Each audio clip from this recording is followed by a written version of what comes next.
this computer. All right, so again, the first things you want to do, so this is our before, and this is our after. So the first thing you want to do, depending on how you took your photograph, is you want to adjust the white balance, right? You need to decide what is the temperature of the picture that you want to create. So there's cool pictures that have blue tones to them and purples and things like that, or there is a warmer photograph that has oranges and yellows in it, or you're trying to match the color exactly, right? And that's like your perfect white balance, all right? And that's where the picture is going to look as realistic as possible. And again, as an artist, you can make any decision you like. And if you can back up that decision, you're welcome to use any technique you like. You just need to be able to speak to what it is that you're trying to do. So I'm going to use that, just the 3 lines with the 3 dots for the overall here. I'm going to drop down the color menu here, and you can see I adjusted the temperature. Right now it's at minus 12,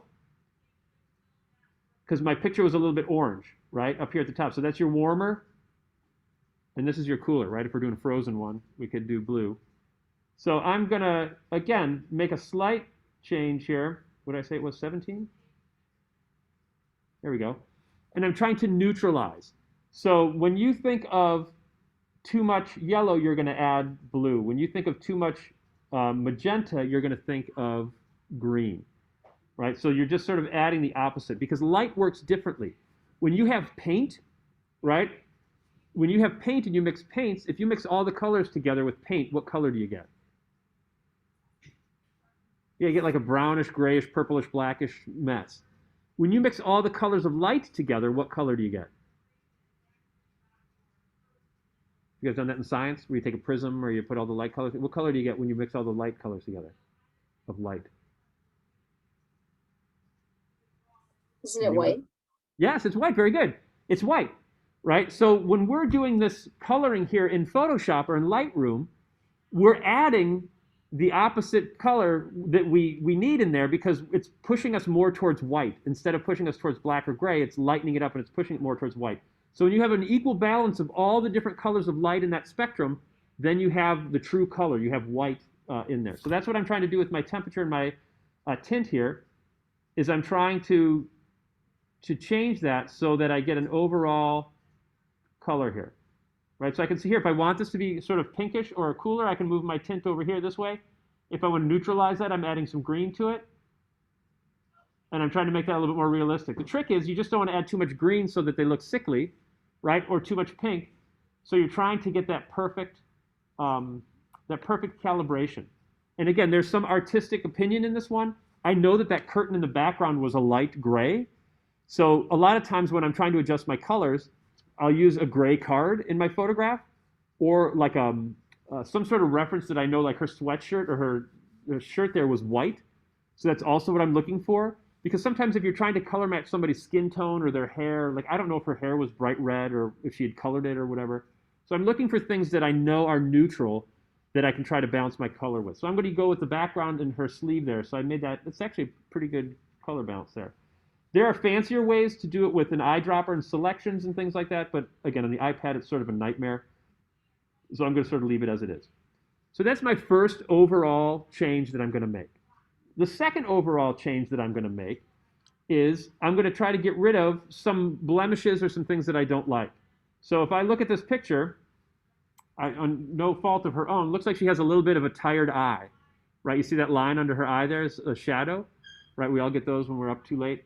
Also, that hair on her shoulder over here on this side is a little bit unruly. So I want to get rid of that as well. So here in my after, you can see I got rid of that hair, and then I fixed that space underneath her eye. So to do that, what I used was I used this series of brushes here. It's called the Healing or the Clone brush. All right, and we've used some of these before, so a little bit of this is a review, but I think it's worth going over. It's the Healing or the Clone. The Healing brush takes a little bit of part of your picture and a little bit of another part of your picture and blends those two together. So that's kind of nice when you're using like this skin tone. It makes it look pretty natural. The cloning tool takes 100% of whatever you're copying and paints it right on top of the other thing.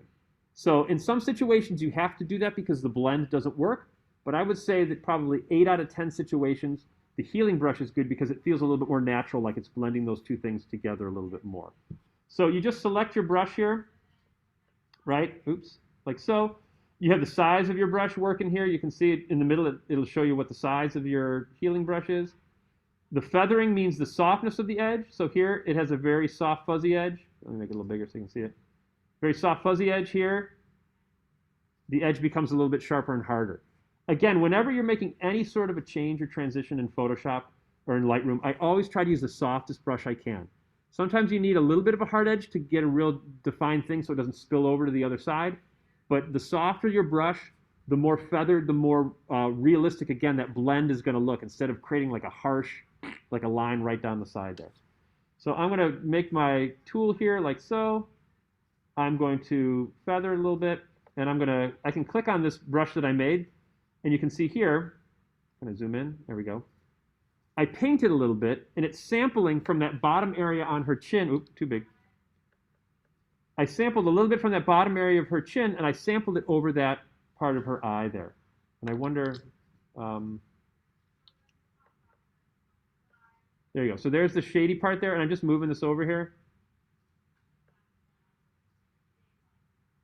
And I'm putting it right on top there like that.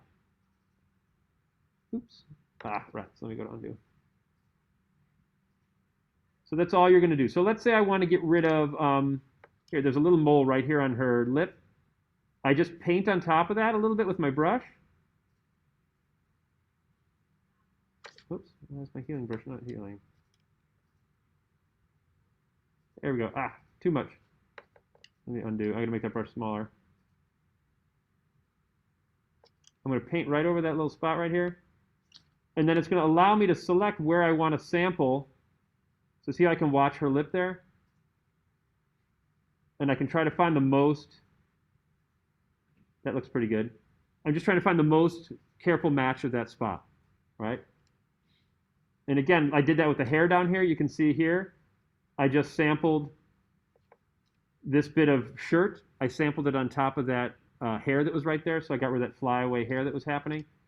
And then I was going to do it up here at the top, but the softening thing that I did earlier or later, I'll show you, got rid of that hair that was sort of on there. So you just sort of cruise around the top here. You know, you can try to get rid of some of this hair at the top here. I'm going to use the cloning stamp for this because I just want to get rid of it. So I'm going to paint on this hair up here.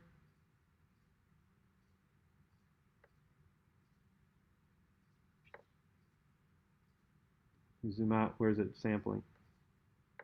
Oh, sorry, it's really hiccuping here. So, oh, that's not what I want. I just want to move it. Two-finger move. There we go. So I can move this other thing around here. And again, I'm just trying to find what I think is the best match for this hair. Oops. All right, yours will work a lot smoother. I think mine is just herky-jerky because I'm trying to line up those lines down there. It's the best I can do. So I click done. There we go. So I'm starting to get rid of that hair that's on the outside edge. So step one, balancing your white balance and make sure that everything is the right color overall. Number two, clean up anything that you need to clean up. Look for things that are in the background, fix all that other stuff that's in the background. All right, number three is now this is where I'm going to go to my brush. So right now, if I'm just on this selecting tool here, every change that I make is a global change to the entire picture. But if I use this little guy here on the right-hand side that's a circle with a dotted line around it, I can target just specific areas where I've made a change, right? And so here what I did was I brightened her eyes a little bit. I whitened her teeth, right, which is always polite. And then I also faded the background a little bit. So let me get rid of these three spots here. So see how that background just changed? And her teeth are a little bit more gray here. And then I'm going to do her eyes here too. Let's get rid of that one. All right, so to do this, all you're going to do is you're going to add a brush. So up here in the upper left-hand corner, there's a plus. I say plus, and then it asks me what kind of brush do I want to use. Do I want to just create a circle? Do I want to create a square? Or do I just want to paint with my brush? And I'm going to paint with the brush. And then over here on the left-hand side, again, it's tricky because the other controls are on the right-hand side. I don't know why they're different for this brush, but it's somebody's interface. So this button here on the top is the size of my brush. If I hold my finger down on it, and I move my finger up and down, see the way the size of my brush is changing in the middle. So I just have my finger down on that button, and I'm just moving my finger here. The second one is feathering, and I hold my finger on it, and again, as I move down, it sharpens that dot. As I move it up, it softens that dot. So again, I'm going to use a pretty soft dot, just like that. And then the last one is transparency. It'll make it how much it paints on your picture. Right now, I think it's 100%. Oh, so 50, 49, that's not bad. Maybe I'll go 60. So then that's the darkness that it's going. So then I'm going to zoom into her eyes a little bit, and I'm just going to paint this part of her eye here. And I'm going to paint this eye here a little bit like that. Right, and then I have a couple of choices.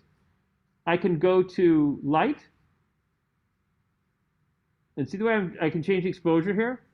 I can just brighten her eyes a little bit, and I want to be careful because I can see here how, like the whites of her eyes,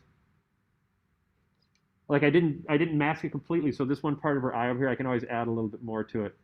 What can I paint? There we go. I'm just painting a little bit more on there. I want to brighten her eyes a little bit. I just need to make sure I've highlighted that blue dot right there, or that blue diamond, and then I can add to my selection here. There you go. So I'm going to do that. I'm going to go to color, and I'm going to increase the saturation just a little bit. More importantly, I can change the tint. So if I wanted to give her green eyes, look at this. I can give her sort of purpley eyes, like so. And again, I can change the temperature. So I'm going to cool her eyes down. And I'm going to make them nice and icy blue. So that looks pretty good. I don't know if I need any other effects on there, so I'm going to say done.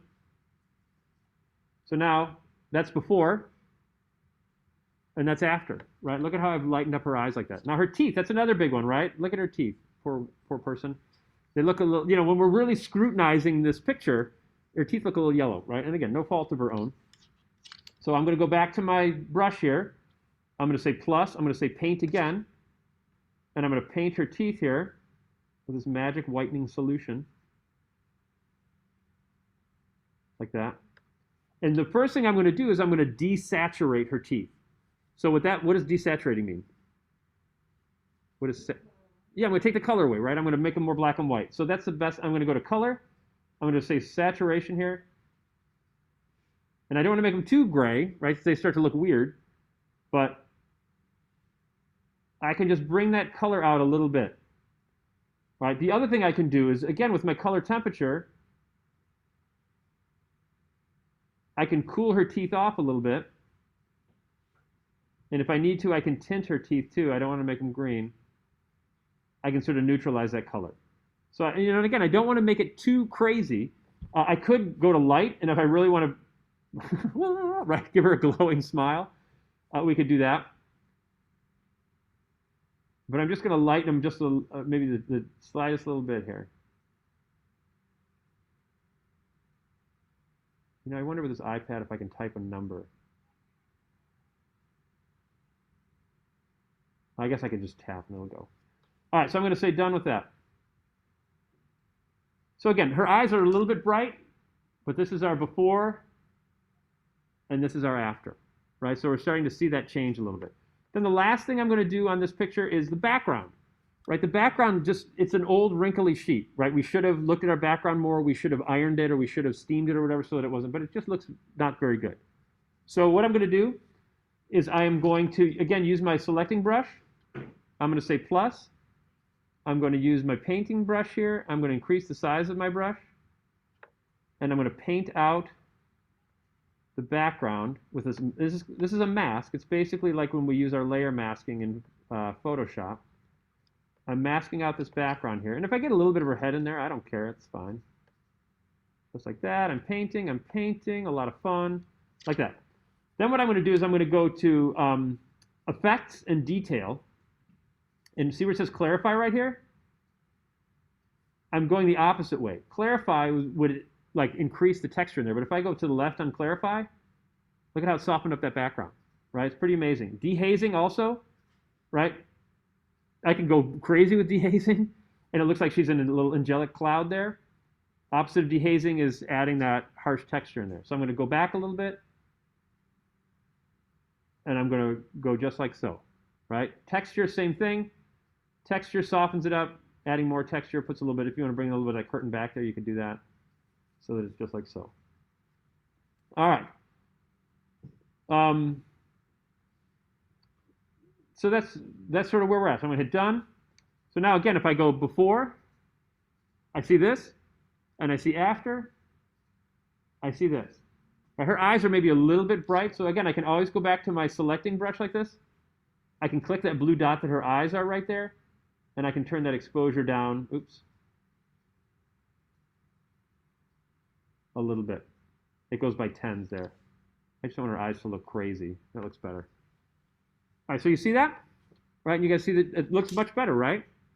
So again, a lot of times when you're using Lightroom, it's not always about going crazy and making all these super wild adjustments, but it's about, like when you see a picture in a magazine and you see a model or you see something online or something like that, they've done this sort of things to them. Like people don't really look like this in real life. This is how you sort of adjust. And of course, the best thing to do is to try to make all those adjustments in your camera first, using good lighting and the proper camera settings. But if you can't do that, that's what Lightroom is all about, right? And then you can go back in now if you want to add some crazy things, and you can look at, your overall, color. You want to just change the whole color of this thing. You can, you can add sort of a weird effect, or if you want to change the color of the background, you could just mask out that background too. Oh, and the other thing I didn't mention, I'm sorry, I forgot. This is actually one of the first things you should also do, is I had forgotten that I had already cropped this picture, is you should crop your image, right? So if I look at this picture here, you can see this whole picture. I wish I could shrink out here. Why can't I shrink? Look at all this part that's to this picture here. This is her whole portrait that she took, right? So what I did was I just put her in this rectangle here.